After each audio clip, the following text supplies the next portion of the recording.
Fala galera, beleza? Já Central Brasil aqui e estamos aqui novamente para ver o novo Dev Diary de Victoria 3. Essa semana é o Dev Diary número 24, falando sobre marinhas e almirantes. Eu achei o conceito muito bom, muito interessante, eu dei uma lida prévia e o conceito agora de marinha se aproxima muito mais do Europa Universalis 4 e do Hearts of Iron 4 do que dos outros jogos da franquia, né? Principalmente em relação ao Victoria 2. É muito mais baseado num conceito de missão e qual é a real importância da marinha no comércio mundial, da importância da vida humana, da perda e como isso vai impactar a sua nação. Bem, a grande base dessa marinha, dessas novas mecânicas de marinha, como eu já havia dito, são as missões navais, né? Agora, não, do mesmo jeito que foi alterado os exércitos, né, na mecânica de frontes de guerra, foi alterada a mecânica de marinha, que será baseada agora no conceito de missões. Missões dos mais variados tipos, né? Teremos quatro tipos principais de missão, que serão as missões de interceptação, de patrulha, de invasão, né? No caso de invadir impérios e invadir outras nações, e assaltos a comboios, né? Que são assaltos a comboios que transitam entre regiões e com fins de ganho econômico. Eles deixam bem claro aqui que a chave para um grande império, além do seu exército, da sua força e da sua influência, é ter uma marinha muito grande e bem treinada. Porque na época, no século XIX, é, a única maneira eficiente de se comunicar com os outros continentes era através da marinha.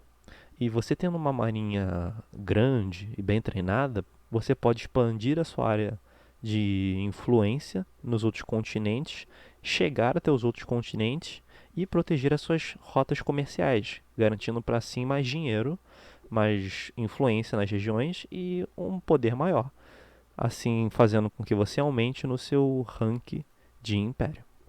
No Victoria 3 a gente vai ter a mecânica de shipping lanes, ou seja, haverão no mapa vários pontos que serão espécies de pontos de rota comercial que para a gente poder, por exemplo, aqui ele dá o exemplo de um navio que está saindo de Angola e indo para algum lugar.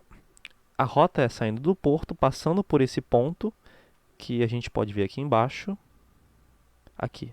Esses pontos aqui espalhados pelo mapa, as shipping lanes são essas rotas aqui. O navio sai do porto, entra nessa shipping lane para entrar em outra área ou ir para outro país. No caso, o mapa marítimo vai se dividir em várias áreas e geralmente um país vai ter uma influência maior nessa área, comandando assim, consequentemente, o comércio da região.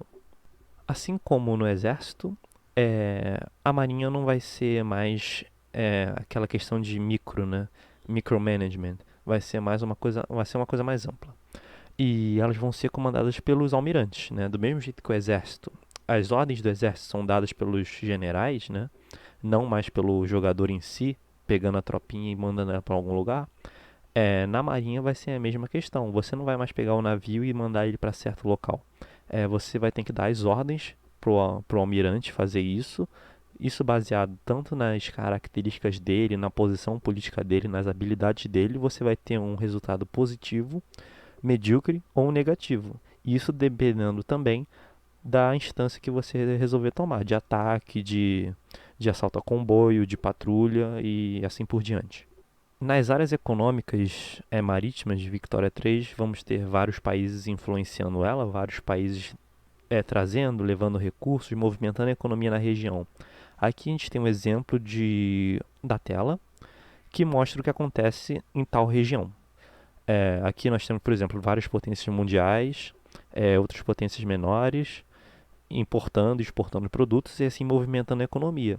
Isso vai fazer do Victoria 3 um jogo ainda mais dinâmico, porque você estabelecendo certa influência em certa parte, você pode manter o monopólio de certa parte, ganhar mais dinheiro, influenciar as nações da região. Isso é muito bom, muito interessante e faz o jogo parecer uma coisa muito mais fluida. Não aquela coisa fixa de Victoria 2 que ou você toma certa decisão ou você não toma. É uma coisa muito mais divertida de se jogar e mais prática. Aqui a gente pode ver um exemplo dos navios, como eles serão, né? Eles deixam bem claro que é apenas um conceito, tanto dos navios da era inicial, quanto os navios da era final do jogo, no caso os Dreadnoughts do início do século XX. Você vê que a arte é bem bonita e é bem representativa no quesito de população, né? No caso, eles deixam bem claro aqui que você construir um navio pode demorar meses para construir um navio, mas para você perder ele é em questão de minutos. Então, o jogo faz com que você dê valor ao seu navio, que você dê valor à vida humana que está dentro desse navio, que você pense antes de fazer qualquer ação, porque essa ação vai ter uma consequência tanto para o seu império, quanto para a sua economia e tanto para a sua sociedade, que perderá homens que trabalham, ganham dinheiro e compram produtos para sustentar a sua economia. Outra grande diferença é comparando os gastos da marinha com os gastos do exército. Em momentos de guerra, ambos gastam quantidades altas de recursos, de dinheiro e de manpower, né? Agora, a diferença é que em paz os exércitos podem ser postos apenas em alerta, ou seja, eles diminuem o consumo de recursos e de homens e ficam ali apenas observando o inimigo em alerta. Já a marinha, como ela é responsável por toda essa comunicação em escala global, ela sempre vai ter um alto consumo, sempre vai ter um alto consumo e isso é em todas as ocasiões, sendo fazendo missões de patrulha, fazendo missões de raiding, né, de assalto a convoios e assim por diante. Elas sempre vão gastar muito, então para você ter uma marinha boa, você precisa ter uma economia substancialmente boa. E por fim, eles deixam bem claro que você ter uma marinha gigantesca é fundamental para se ter um grande império. Um império pode ter um exército gigantesco, pode ter isso, pode ser rico, mas sem uma marinha gigantesca, sem uma marinha forte, ele não vai conseguir projetar força em escala global.